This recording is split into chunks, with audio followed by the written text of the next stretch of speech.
Welcome to Past, Present and Future. Hi, I'm Russ Hurn, and in this episode we get to talk about sex and all things relating to gender identity and, of course, EMDR. Our guest is a psychosexual and relationship therapist, accredited EMDR therapist and editor of Erotically Queer, a practical guide for clinicians working in this field. It's the one and only Silva Neves. Hi, Silva. Hi, thank you for inviting me. Pleasure to have you here. And we all thoroughly enjoyed your speech at the conference this year. So we'll get to talk a little bit more about that a little bit later on. But first, let's find out a bit more about you and your journey into the EMDR community. Yeah, well, originally it was as a client. I did EMDR as a client because I was bullied at school. When I in secondary school, I was really badly bullied, both verbally and physically. And when I had therapy, I had talking therapy, I had a lot of talking therapy, which helped. I love talking therapy. But there was still a part of me that had some like a threat response, a trauma response, when my brain perceived some particular people that my brain associated with my abusers in secondary school. And the response, the trauma response just came straight away into my body. It just bypassed my cognitive abilities to kind of rationalize it. So I decided to give it a go with the EMDR, and I did some EMDR therapy, and it just really worked. Just in a few sessions, those trauma response just disappeared. And so then I thought, well, that's magic. And then I decided to train in EMDR so I can do the same with my clients. And here I am. That's a lovely story, and good to know that you're one of those people that's really experienced the power of EMDR from a personal perspective. I was thinking that your story, I'm guessing, is a very common one for people who identify as LGBTQ. And I was just reflecting myself, just thinking back to school days. Kids can be pretty horrible. Yes, kids can be pretty horrible. And I think, well, I hear from the newer generation now that it's still horrible. Schools is still horrible. But in my generation, it was definitely very horrible because there was just not a lot of LGBTQ representations in the media. Actually, there was none. And so the narrative, the dominant narrative was always about being heterosexual. There was just nothing about any diversities, really. So it was not just the kids that were horrible, but also the teachers just did not know what to do. Nobody was trained in, dealing with those issues. So you felt really kind of alone. And a lot of clients that I have now that are from my generation, people that are of my age now, often really have described similar things, described some really awful bullying or awful discriminations. Some people even parental neglect and rejection because of their sexual orientations or their gender identities. And that stays, when there is just when you have so much trauma and there's just zero help, those trauma can stay for a lifetime. And then the younger generation is a little bit different because there is now more talk about this. People can go on social media, for example, to see different representations. There are, in media now a lot more kind of LGBTQ storylines that are affirmative. So, the world has changed and the discrimination is still around. People are still getting bullied. Parents are still rejecting their queer children, but now there is more of an visible community. And so in some ways, I'm not sure if it helps. I hope it helps with people being able to reach out to others.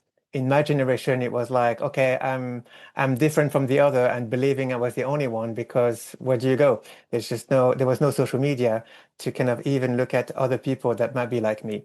But now young people can actually go on social media and look at, oh, look, there's all these people that look like me and speaks about the same things that I'm experiencing. So hopefully it's a bit of a buffer against discrimination. I mean, the power of society and then the way that it's trying to shape people seems so important here. And you just made me think of being a teenage lad. And although I don't identified as heterosexual, I can remember my mum saying to me, "Oh, if I thought you were gay, I would have drowned you at birth." I Yeah. just kind of remembered that. And I was thinking, oh my God, that's my mum. How could she have even said that or thought that back in those days? Yeah, back in those days and now still people say those things or believe those things. So yeah. And how does it feel then with because yes, the world is changing, thankfully so. But at the same time, we have things going on like America seeming to now renege on everything that they've said before and to backtrack, and we seem to be going backwards in many respects. How does that feel? Yeah, I heard an English phrase that says, when the USA sneezes, the UK catches a cold. I don't know if you've heard of that one, but it really speaks to this special relationship between the USA and the UK. And, when it's something good, when it's something positive, the special relationship is great. But sometimes the special relationship also goes when something is negative. If Mm. something happens in the USA, like what's happening right now, politically, it gives permission for the people in the UK to kind of do the same things. And so, even though in the UK we're not just as bad as the USA right now, there is definitely a lot of stronger, increased anti-LGBTQ narrative going on in the UK. And so, people like me, we're just looking at what's happening in the USA. We're looking at the changes that are slowly happening here in the UK, and we're just afraid. Well, it's really sad just to hear that. And I guess you're seeing that coming into your therapy room a lot more now.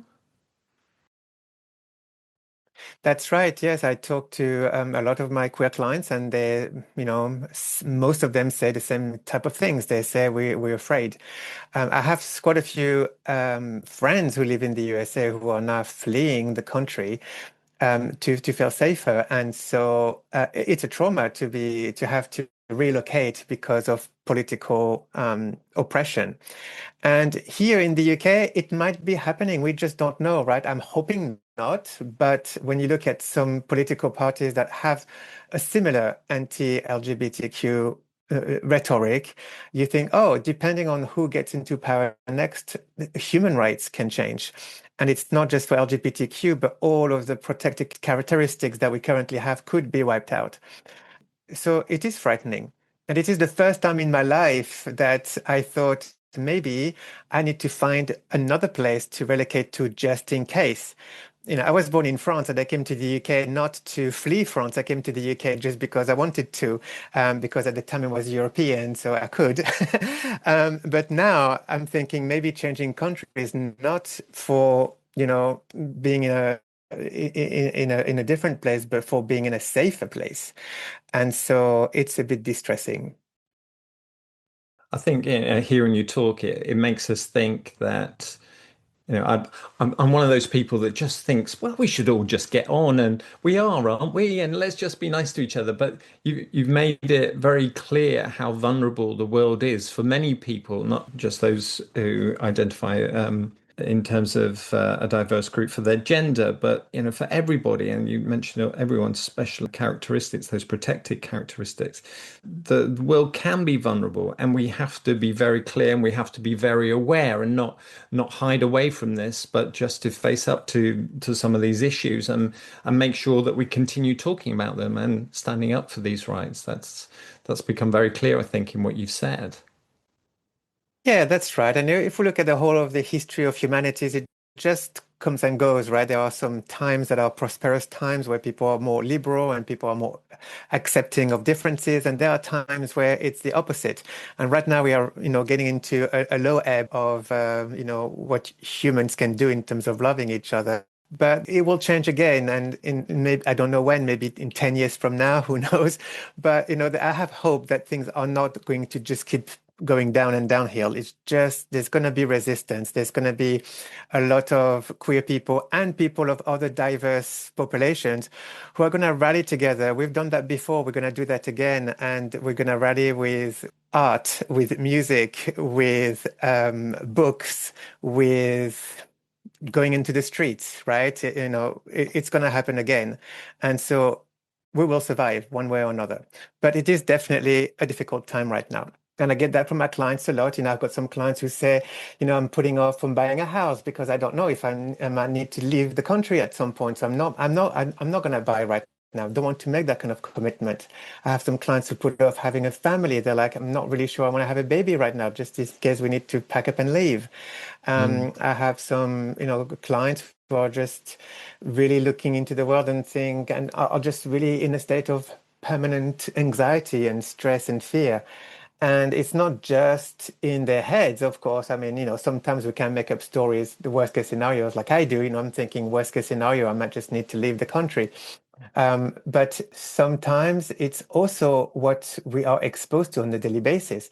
I mean, now I'm just afraid to just turn the TV on because I just don't know what I'm going to see in the news. It's all doom and gloom. I mean, thank God for, the moon exploration. At least there's something positive that we can look at right now.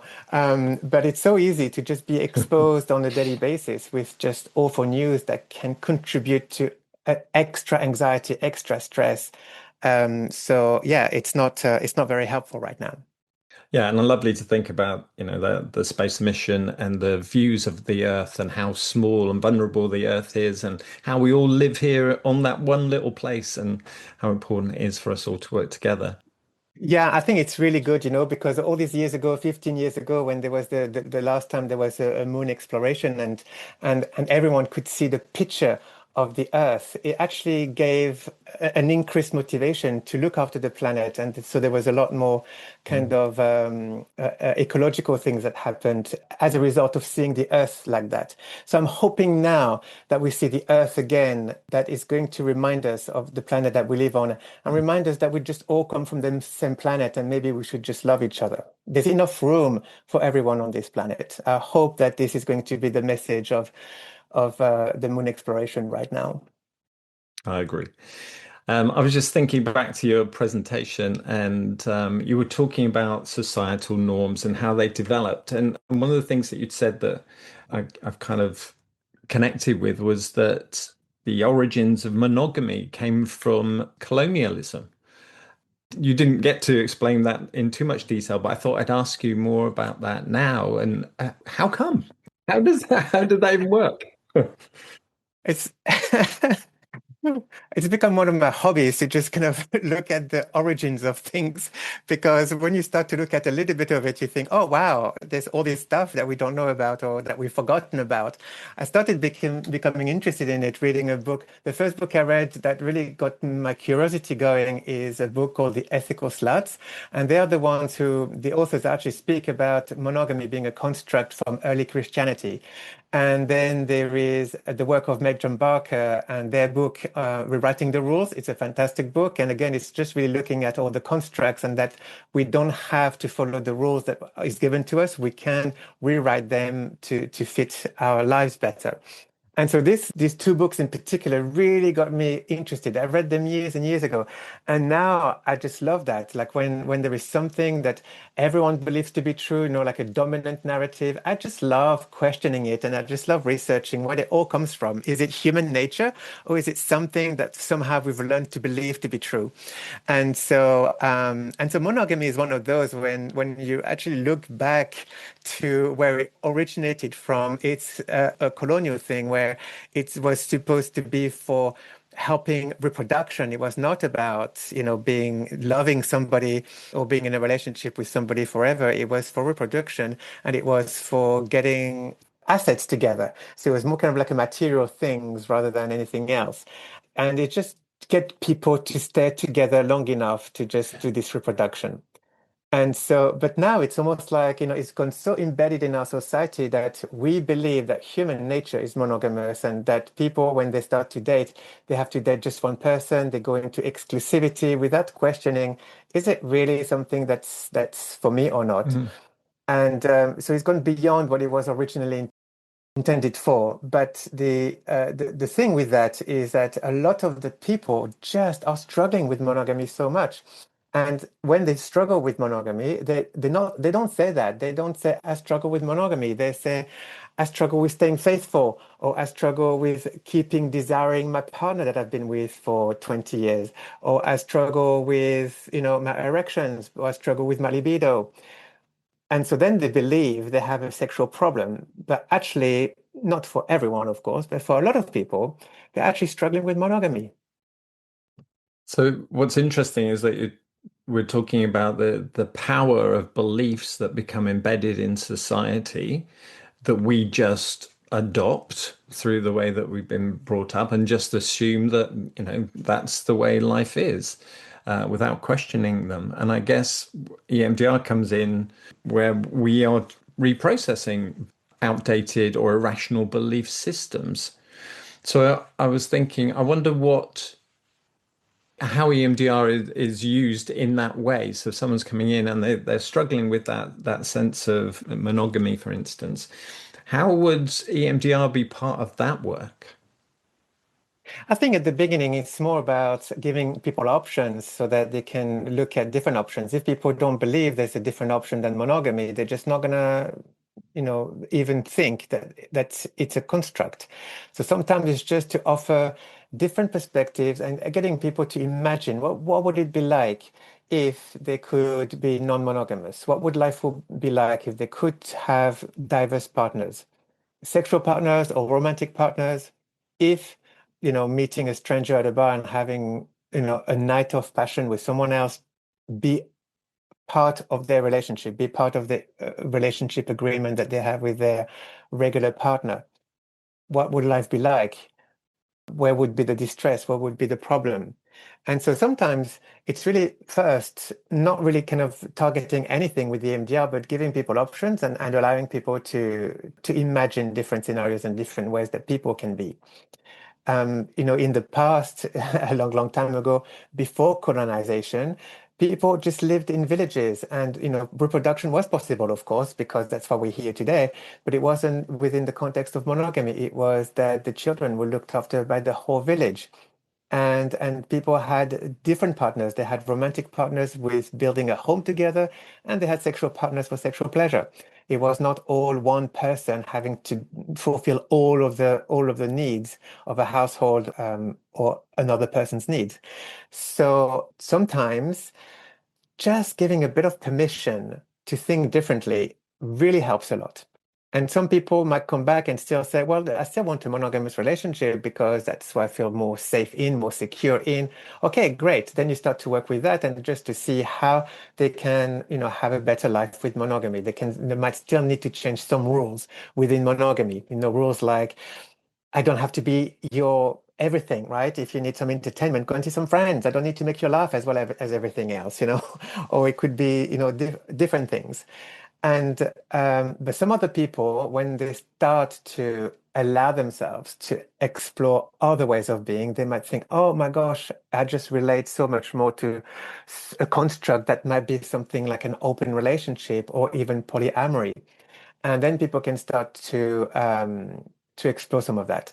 And with EMDR, we can maybe do a bit of future template if that's helpful. For some people, it can be really helpful, to take the imagination a bit further and to see how that can go. Sometimes I've done some future template with clients in having a conversation with their partners, how to start a conversation with a partner, to sit them down and say, look, we've been struggling with our sexual desire.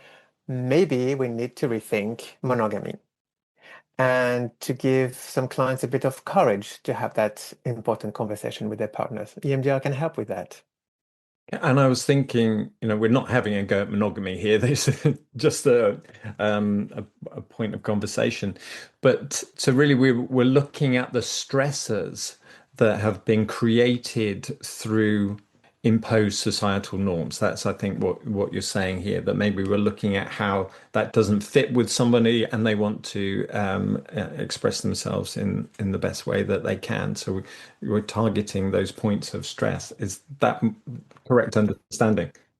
Yeah, that's right. Yes, that's right. Esther Perel talks a lot about that, a lot about the modern couple when it's, just one person being with only just one other person, trying to meet all of their needs.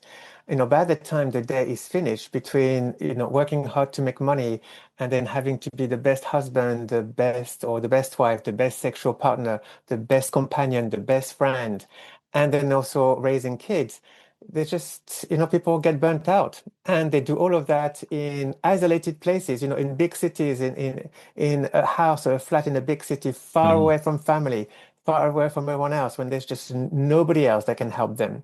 We don't talk to neighbors. And then we have to pay for childcare if we want to have a night out, and childcare is one salary. So it's a lot of pressure.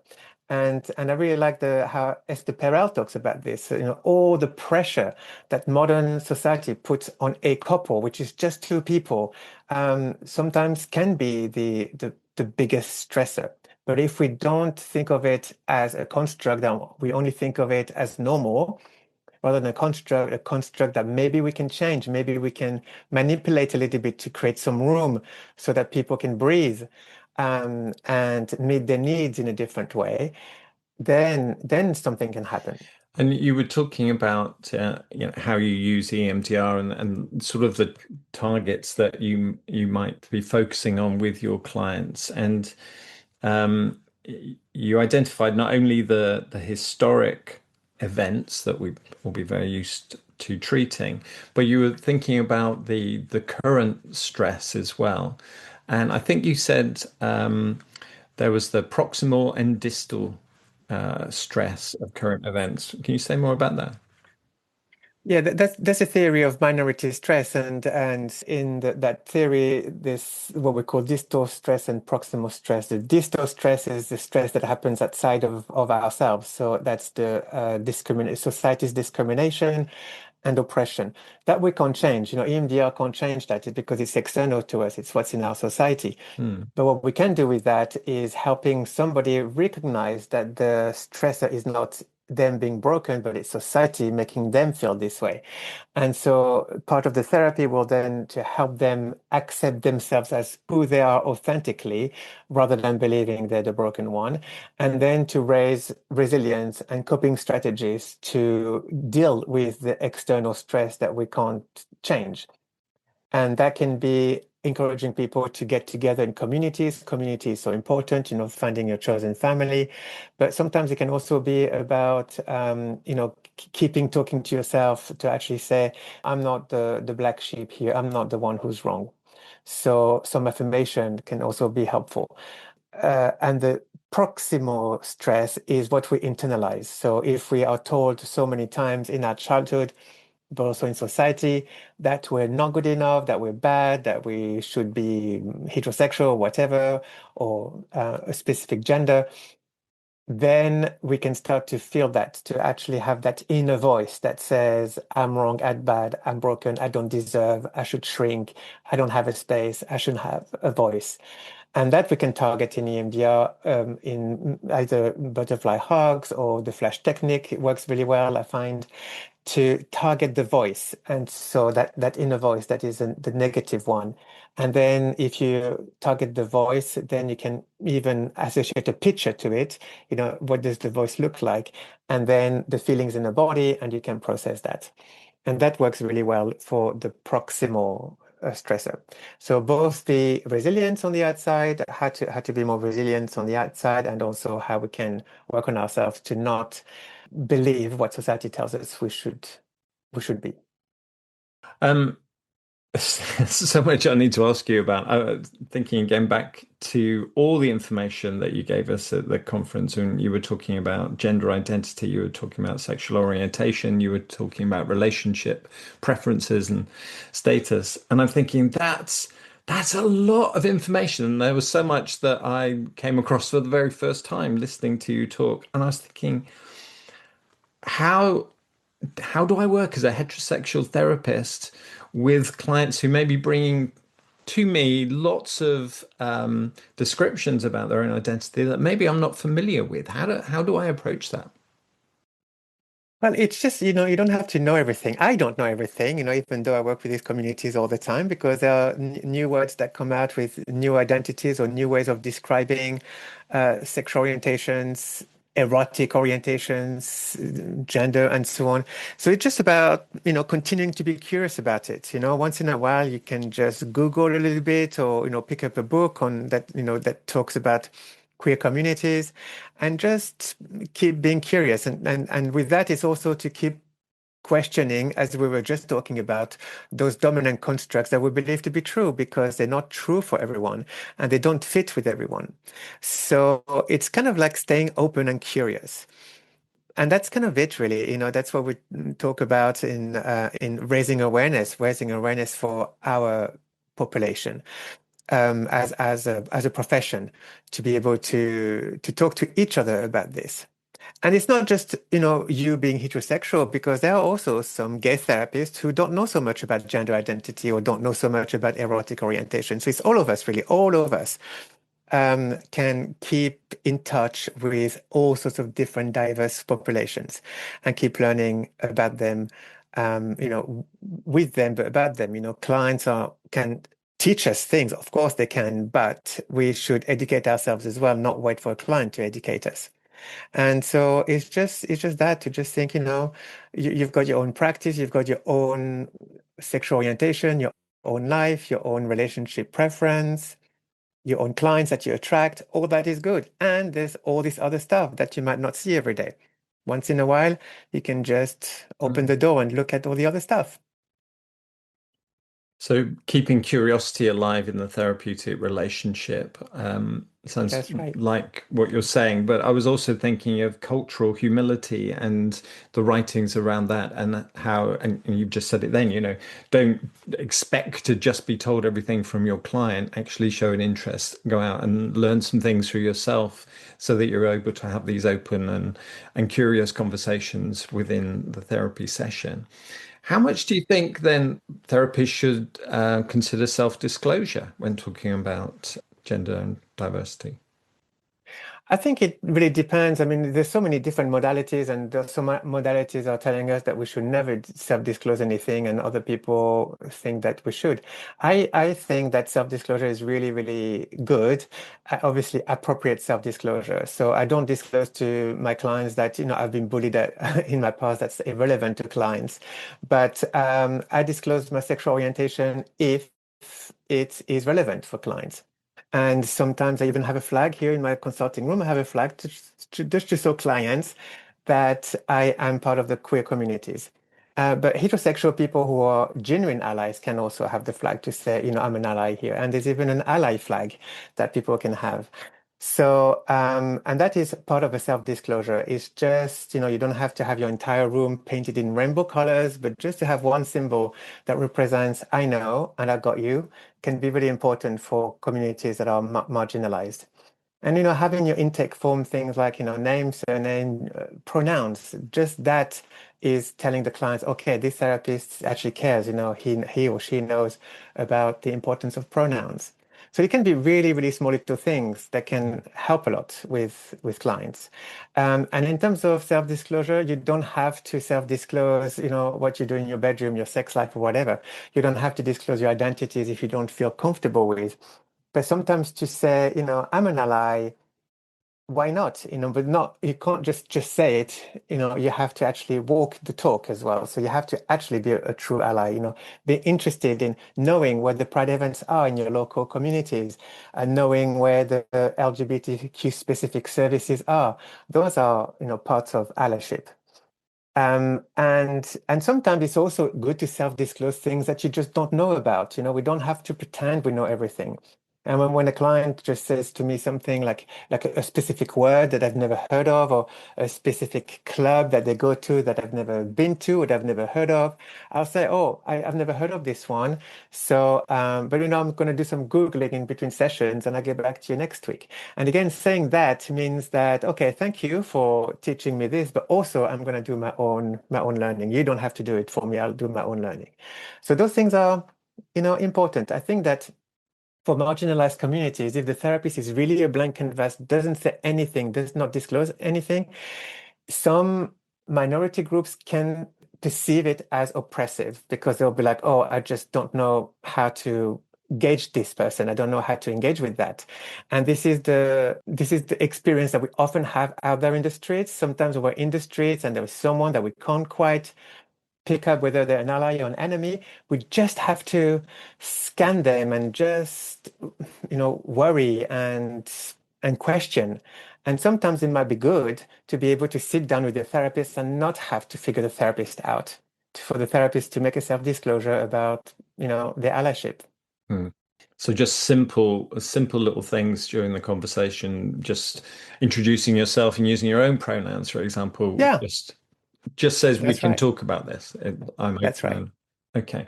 And when it comes to EMDR and thinking about the type of work, there's no LGBTQ protocol. We're just talking standard protocol here. But what's the key maybe to finding the targets that we'll be addressing?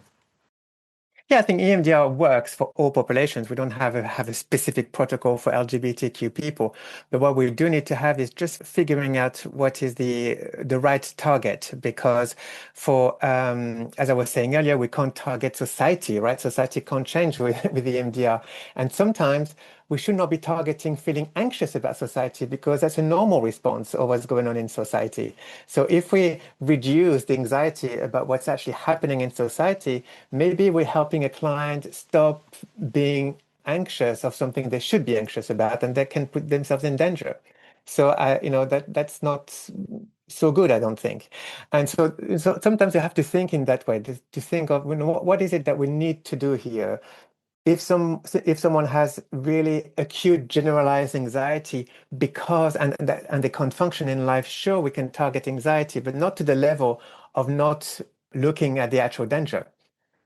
So it's really kind of like a very kind of nuanced way of working to actually think, what are we trying to do? We can't just make people not feel stressed or anxious because of the ongoing discrimination. But what we can do, like I've done for myself in my own therapy, if there is something of the past trauma that is finished, secondary school years are finished, and my abusers are nowhere near me. Yes, you can do EMDR, the standard protocol for past trauma, and that works really, really well. And but for the current thing, it's not like to say, oh, the past trauma is done now, so there you go, you're all good to go. Of course, we might be all good to go, but we are still, because we are a minoritized population, we might still need to retain some vigilance in the world. We can't just be non-vigilant. So if you're thinking of your history taking, phase one, are you specifically looking at asking questions around certain time periods, certain events in someone's life that might mean that it would be easier to identify the targets in the processing? That's right. Yeah. If it's a trauma that's it's finished and over, that's fine. If it's parental neglect, or if it's the parents rejected them, like you were saying earlier, a parent saying, "I'd drown you Hmm. if you were gay," that could be traumatic to hear that, if you actually happen to be gay. But if you still have a relationship with the parent, or if the parents are nearby, or if you live with the parent, you've got to, be kind of careful what targets you're going to use here, because that person might still be vulnerable to a parent nearby you. And so you might need instead to, rather than processing that trauma, you might need to do a future template instead on how to be dealing with that parent that's still around, or how to feel more authentically yourself, or how to not lose yourself if a parent is saying something unpleasant to you. So from what I'm hearing, I'm guessing we're not saying you need to go out, we need to get research, working with this specific population, we need to understand and develop protocols. You're not saying any of that. It sounds like, Silva, what you're saying is we just need as therapists to raise our own awareness of the issues that these clients may be facing.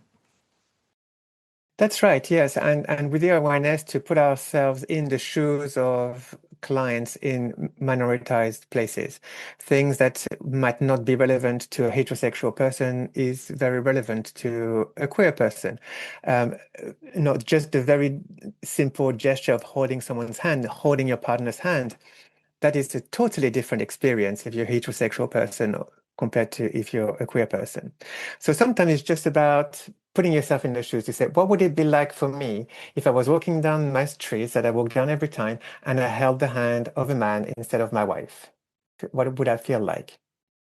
Because then that will give you a sense of what it's like to not be part of the dominant culture. And what do you think we can do to help raise that general awareness amongst our therapists?